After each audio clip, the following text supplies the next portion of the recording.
Oh, excusez-moi.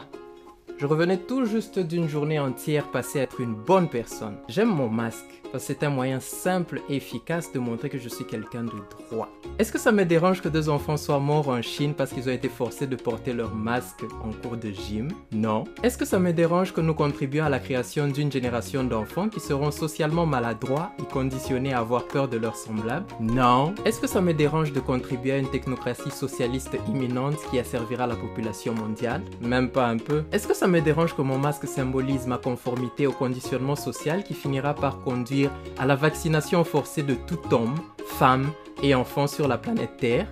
Aucune chance! Et pourquoi ça ne me dérange pas, demandez-vous? Ça ne me dérange pas parce que j'ai décidé il y a longtemps que les gestes superficiels et insignifiants sont un moyen beaucoup plus facile de montrer ma bonne moralité plutôt que d'être juste réellement de bonne moralité.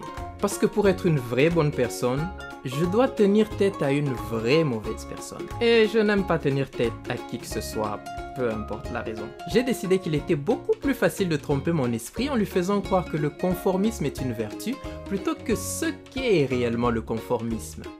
De la lâcheté. Je préfère vivre ma vie en ignorant complètement que toute prise de pouvoir socialiste a toujours commencé de la même manière, avec un excès d'autorité du gouvernement, de l'humiliation publique, de la censure et bien sûr une pénurie de papier toilette. Vous ne me croyez pas? Googlez pénurie de papier toilette et Russie communiste. Ah, vous pensiez vivre une expérience unique? Je préfère prétendre que l'histoire ne se répète jamais pour pouvoir rester les bras croisés et fermer les yeux à chaque fois que l'histoire se répète. Je préfère traiter de fou ou de théoricien du complot quiconque prend la parole, se défend ou défend sa position afin de ne pas me sentir obligé de faire mes propres recherches. La recherche, ça prend un peu trop de temps libre.